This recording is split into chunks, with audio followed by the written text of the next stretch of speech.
Hola, buen día, muchas gracias. Habría que hacer un proyecto para que los currículums sean más cortitos, porque le queda poco tiempo después.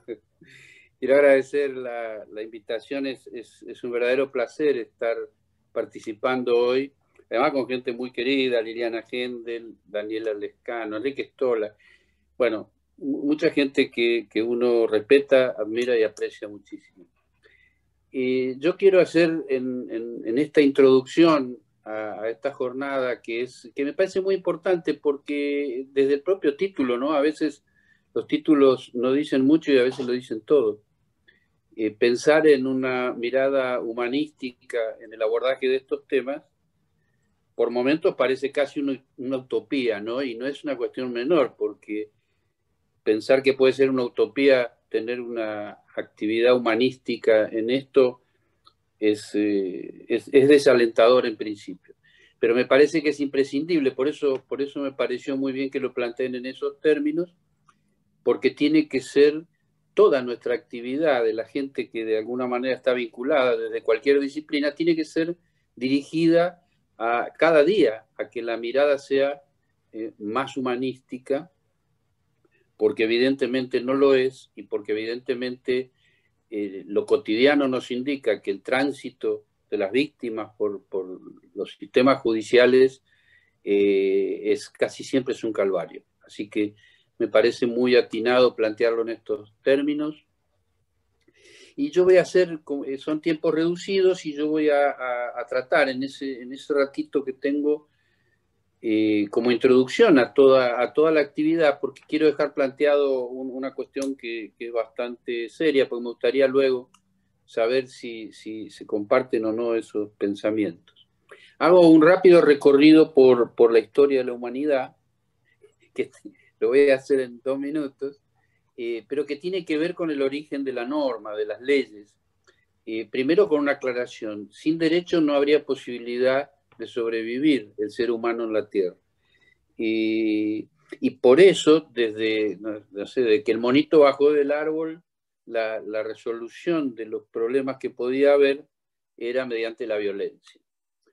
Y luego ya caminando por la vida como ser humano, continuó resolviéndose a partir de la violencia y luego se transformó en venganza privada.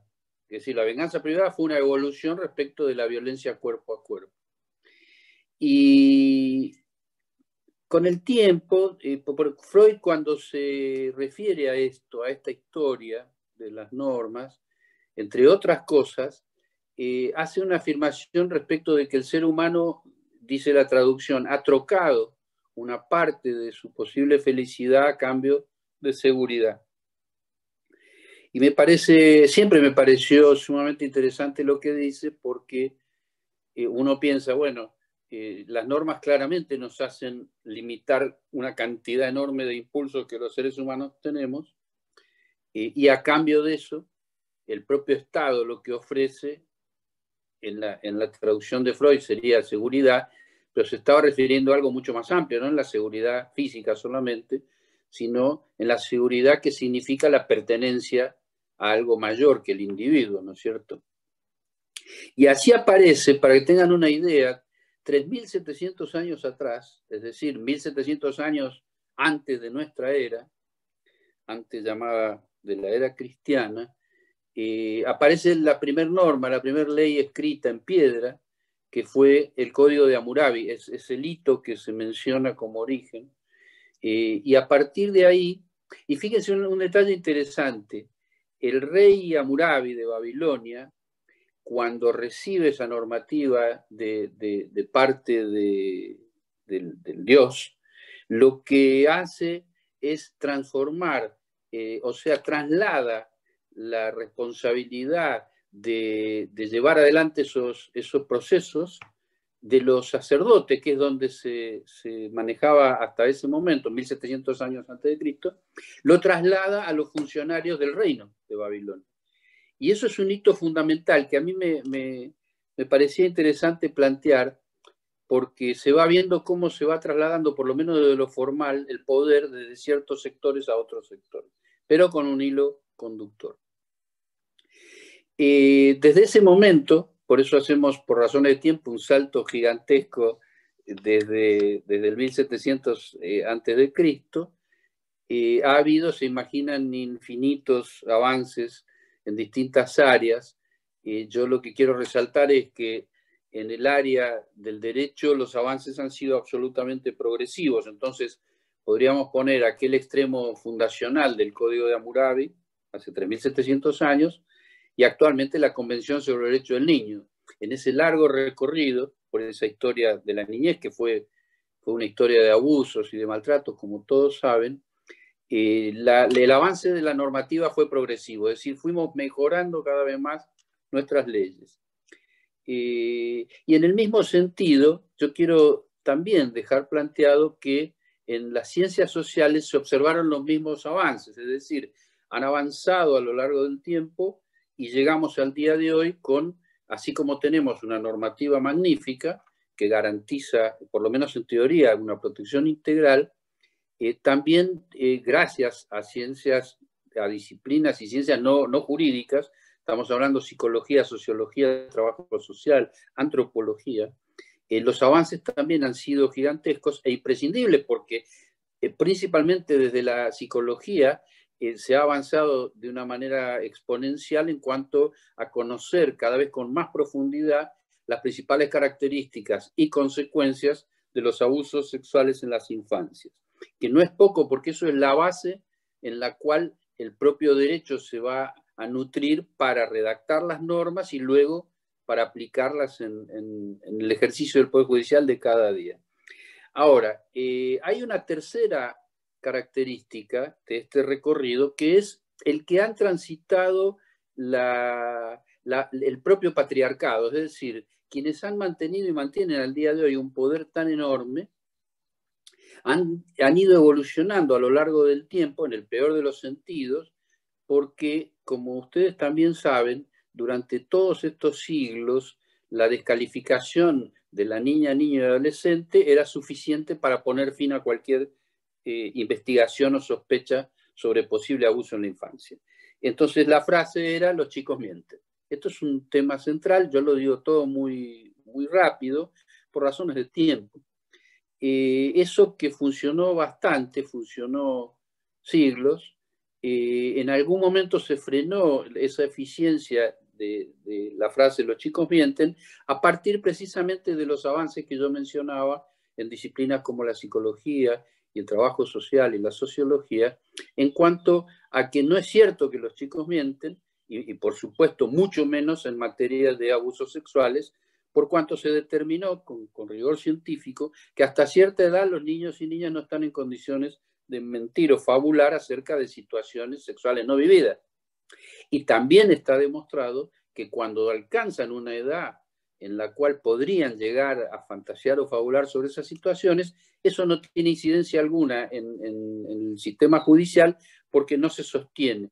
De manera que esa frase, los chicos mienten, ya no pudo seguir concretándose cada día como argumento para dejar sin efecto cualquier sospecha o investigación. Ahí entonces empezó el otro discurso, que es las madres mienten. Es decir, no es que los chicos mienten, sino que las mamás le llenan la cabeza, le lavan el cerebro para hacerle creer que fueron abusados y entonces ese chico va a decir lo que la mamá le dijo que diga. Y entonces ahí ya no es el chico el que miente, sino la mamá.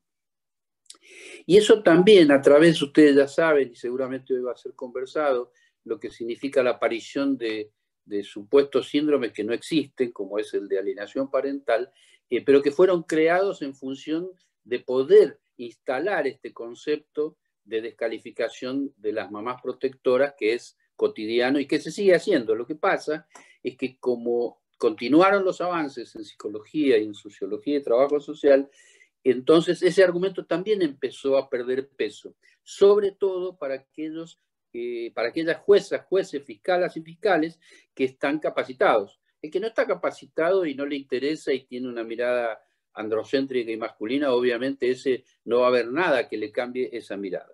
Pero quienes sí tienen la sensibilidad imprescindible han descubierto a partir de la capacitación que esos síndromes no existen, sino que son, lo hablo en plural porque se reemplazan con otra denominación, pero en el fondo es lo mismo. El objetivo es la descalificación de las mamás protectoras, y se han dado cuenta estos funcionarios y magistrados que no es cierto. Bueno, esto también dejó sin argumento a mucha gente. Siempre insisto, me estoy refiriendo a los buenos jueces y jueces, no a los malos. Y entonces ahí el patriarcado histórico lo que ha hecho es desplazar, una vez más, amplió el panorama, y ya no es los chicos mienten, ya tampoco alcanza a decir la mamá miente, y entonces ahora son los profesionales los que mienten. Es decir, se amplió el espectro de agresión hacia los profesionales y las profesionales. Esto no es una cuestión menor, porque se trata de estrategias verdaderamente mafiosas de ataque, que son denuncias, que son amenazas, que son agresiones, que son campañas de desprestigio, etc. Tenemos, por supuesto, el caso de la querida Daniela Lescano, que es un exponente muy, muy triste de a dónde se puede llegar con ese tipo de ataques. Y yo quiero sobre esto dejar planteado una cosa muy sencilla, que son actos ilegales, es decir, esas agresiones que se acostumbran a instrumentar para descalificar, en este caso me refiero a los profesionales y por supuesto a las mamás también, pero quiero decir, esas estrategias no son legales. Y está faltando ese título, está faltando ese rótulo, porque considerarlas ilegales es la llave de otras cosas, que pueden ser denuncias, actuaciones judiciales, etc. Y acá se da una situación que yo considero paradojal.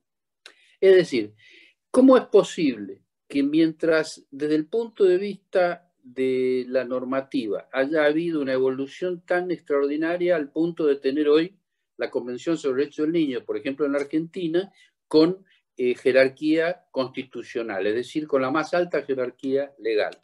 Y entonces la pregunta es, ¿cómo es posible que con esa normativa que avanzó a ese nivel tan alto, con el avance que la psicología ha aportado y las demás disciplinas sociales no jurídicas, cómo es posible que continúe el mismo nivel de impunidad? Esto es un tema muy serio que yo también quería dejar planteado, porque como siempre recordamos que el nivel de impunidad es el más alto de los delitos en el mundo. Es decir, no hay delito que tenga un nivel de impunidad mayor que el del abuso sexual en las infancias.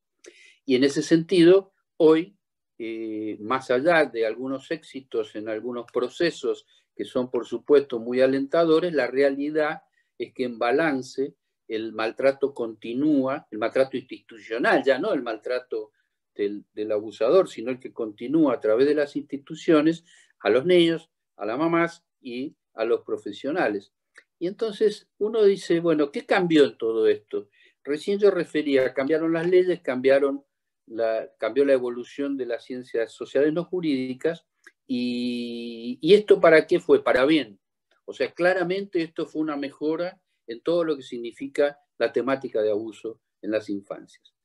¿Y qué cambió para mal? Porque si eso que cambió para bien no se traduce en una disminución sensible de la impunidad, entonces hay que sentarse a pensar, bueno, ¿qué es lo que cambió para mal? Si es que hay algo. Yo creo que sí, en síntesis sería esa actualización que van haciendo las estrategias de ataque, me estoy refiriendo a los abusadores, a sus defensores, a todo el sistema que los apaña y que son cómplices, van actualizando, porque yo ese tránsito que comentaba, de la descalificación del niño primero, de la mamá protectora después y ahora de los profesionales, es una secuencia que muestra la actualización que van teniendo estos sectores más reaccionarios de la sociedad, y que va en detrimento, por supuesto, de lo que convoca hoy, que es la humanización de los procesos de intervención. Y ahí entonces, teniendo en claro qué cambió para bien y qué cambió para mal, yo planteo una tercera pregunta, que es, ¿qué no cambió? ¿Y saben qué no cambió? No cambió el Poder Judicial. No cambió el Poder Judicial, y esto es una cuestión central, porque el Poder Judicial, que continúa siendo patriarcal, misógino, discriminador, violento, etc., es el poder más importante del Estado, y yo quiero en media palabra decir por qué. Ustedes piensen que el presidente de la Nación manda un proyecto de ley al Congreso, el Congreso luego de todos los debates respectivos lo aprueba, la promulga finalmente el Poder Ejecutivo, y luego de todo ese esfuerzo institucional del país, un juez o la Corte Suprema dice no, esta ley no sirve porque es inconstitucional. Esto me parece un ejemplo muy fuerte de por qué yo sostengo que es el poder más importante, en democracia, por supuesto, porque es el que termina descalificando a los otros dos poderes. Y si ese poder del Estado, que es la cabeza, la Corte Suprema es la cabeza del Poder Judicial, claramente, si eso no ha cambiado, porque sigue existiendo esa mirada, por supuesto hoy no daría el tiempo para desarrollarlo, pero yo los convoco, recuerden, 3 de los 5 jueces actuales de la Corte Suprema han decretado el 2-por-1 para beneficiar genocidas, para que tengan una idea. Otros 3 también, en algunos casos coinciden, de estos 5, han declarado inconstitucional la reforma hecha en el gobierno de Cristina Fernández de Kirchner para democratizar la justicia. ¿Quién descalificó esa democratización? La Corte Suprema, de la cual 3 de los 5 jueces actuales continúan en su lugar. Esto me parece importante porque lo que nos está mostrando es, y voy terminando con esto, en el contexto actual tenemos un gobierno, un poder ejecutivo que está preocupado por la temática, no tengo dudas de eso, que implementa una ley muy importante, que es la ley Micaela, y fíjense qué interesante el tránsito. La ley Micaela, que establece la obligatoriedad de capacitación en cuestiones de género para las funcionarias y funcionarios, fue iniciada con éxito en el Poder Judicial, en el Poder Ejecutivo. Recuerden que estaba sentado en primera fila el presidente de la Nación, por ejemplo, y sus ministros y ministras. También comenzó a ponerse en marcha en el Poder Legislativo, pero la Corte Suprema dijo nosotros no. ¿Se entiende? Es decir, la Corte Suprema está diciendo nosotros no porque ya estamos en ese camino, lo cual no es cierto. O sea, no es cierto porque si estuvieran en ese camino, verdaderamente no estaríamos hablando del nivel de impunidad que hay. Verdaderamente habría una cantidad de juezas y jueces que continúan siendo violentos con las víctimas, con la mamá protectora y con los profesionales que no estarían en sus cargos. Y si siguen estando, es porque la Corte Suprema está mirando para otro lado en esta temática. Y si está mirando para otro lado, quiere decir que sí necesitaría una ley Micaela, aunque yo en lo personal no creo que una ley, que esta ley es muy eficiente, pero para completar la formación de aquellos funcionarios a los cuales le viene muy bien. Ahora, quienes tienen una estructura misógina, patriarcal y machista, olvídense que con una capacitación modifiquen eso. ¿Por qué? Porque la matriz ideológica siempre es la que rige las conductas de los funcionarios. En el caso del Poder Judicial, como hay una matriz ideológica claramente conservadora y reaccionaria, es un núcleo donde se hace mucho más difícil que esos progresos que yo mencionaba de leyes y de avance en ciencias sociales y no jurídicas se concreten en acto. Y termino con una propuesta, no una propuesta, es más que nada un punto de vista de qué es lo que se debería hacer. A mi entender, frente a este panorama que yo muy rápido describí, a mí me parece que sería imprescindible una reforma judicial profunda que no se está haciendo y que tampoco se está proyectando, porque lo que se mandó al Congreso es un inicio de alguna modificación administrativa del Poder Judicial Federal que de ningún modo significa una reforma profunda en los términos que estamos hablando de humanizar las intervenciones en esta clase de hechos. En segundo lugar, la responsabilidad de los colegios profesionales, que tienen que empezar a mirar con mucha más profundidad esta problemática en lo que hace al ataque a las profesionales.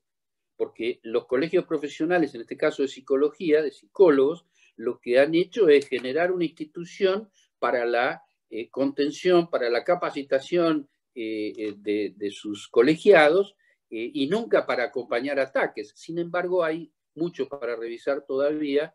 Yo les recomiendo la lectura del documento de la Federación de Psicólogos de la República Argentina, FEPRA, del año pasado, está en la página de la Federación, donde claramente se recomienda a los colegios que no den traslado a las denuncias contra profesionales de la psicología mientras estén en trámite procesos, porque claramente esas denuncias lo que buscan no es poner la verdad de lo que ha sucedido, lo que están buscando es afectar la actividad normal de las psicólogas y psicólogos. Y eso no hay que permitirlo, y uno de los responsables principales para frenar esto es nada menos que el Colegio de Psicólogos de las provincias que sea y de la incumbencia que tengan. Y en tercer y último lugar, la capacitación de los abogados de esas organizaciones, de las organizaciones no gubernamentales, de las víctimas, de todos quienes asesoren a víctimas, a mamás y a profesionales, para que puedan verlo en el contexto que yo estoy planteando, es decir, para que tomen conciencia que se están enfrentando a estrategias muy destructivas que si no conocen en profundidad no van a poder desactivar. Y desactivarlas es el desafío más grande que tiene en este momento no solo el abogado, sino todos los profesionales y los no profesionales que están auxiliando a víctimas, tienen la obligación de ampliar su horizonte como para poder enfrentar algo que sabemos que es difícil, insisto, es el poder más importante del Estado, pero es nada menos que el espacio, que es el Poder Judicial, el espacio creado por el Estado para contener y proteger. Entonces, no se puede permitir que en ese espacio, en lugar de contener y proteger, se ataque y se deje impune hechos de tanta gravedad como es el abuso sexual en las infancias. Muchísimas gracias. Muchísimas gracias, doctor Rosansky. Sus palabras son muy claras para hacer un raconto de lo que es la ley y el lugar del Poder Judicial en esta situación que viven tantas infancias y cómo cuesta que se comprenda y que se los contenga de la manera adecuada y cuánto falta todavía para lograrlo.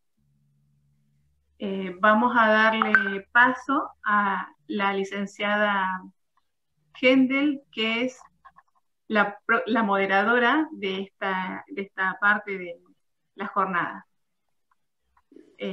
La licenciada Hendel es experta en género y yo voy a describir su currículum también, va a ser un poquito extenso o bastante, diría yo. No, yo siguiendo a mi queridísimo y admirado Carlos Rosansky, vamos a hacer una breve síntesis. Si vos me permitís, voy a tomarme el atrevimiento de hacer una autopresentación para evitar los largos currículums.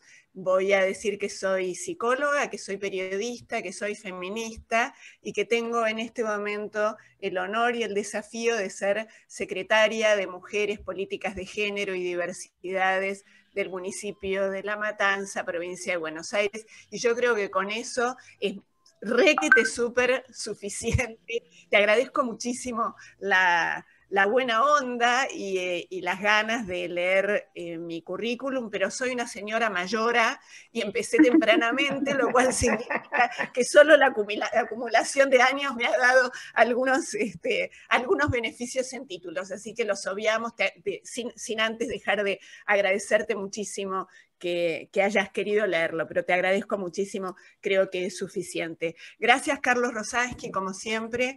Amigo querido, estaba mientras escuchaba tu larga historia de la vida del ser humano desde que bajamos de los arbolitos y desde que nos paramos en dos en vez de trasladarnos en cuatro.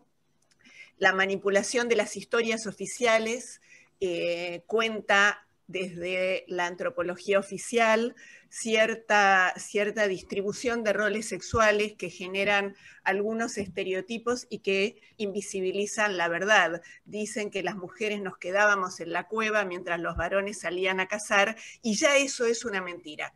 Es una mentira que se aprende oficialmente y que constituye el modelo con el cual niñas de la actualidad, 2020, siglo XXI, siguen creciendo. Y es una flagrante mentira que sería buenísimo que desde el sistema educativo pudiéramos desarticular. Hablamos mucho del patriarcado en el sistema judicial y es bueno que sigamos haciéndolo, es imprescindible que sigamos haciéndolo, pero incorporemos también el patriarcado latente, vivo y poderoso en el sistema educativo y en el sistema médico.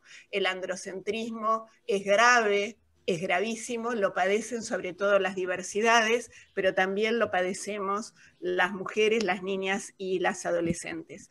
Dicho esto, que me parecía que aporta, Carlos, a lo que vos estabas planteando, creo que revisar algunas cuestiones. A mí yo les quiero contar en la intimidad de las poquitas personas que estamos acá, que a mí me encanta discutir con Carlos. Estoy hablando con... Perdón. Y entonces pensaba en esto que Carlos denunciaba y decía, y hemos dicho tantas veces, que los colegios deberían proteger de otra manera a las profesionales, como la queridísima Daniela Lescano, a quien vamos a escuchar en un ratito, cuando, sin ninguna duda, con fines que nada tienen que ver con preservar la ética y la buena práctica, hacen denuncias. Nos ha sucedido también con abogadas, por ejemplo, Mariana Vargas en ese sentido estuvo muy al borde de perder su matrícula también por defender a las víctimas. La otra cara de esto es cuando denunciamos a peritas, psicólogas, psicólogos, que en pleno ejercicio antiético y antiderechos inventan informes, todo lo contrario de lo que hace Daniela Lescano y las muchas profesionales que seguramente están hoy aquí en este Zoom, inventan situaciones, invisibilizan situaciones de abuso y, a diferencia de lo que pasa con quienes trabajan bien, cuando se las denuncia, los colegios las protegen. O sea, habrá que hacer una denuncia importante sobre los colegios para revisar quiénes determinan qué cosa. Me parece que elevar la voz en ese sentido es fundamental.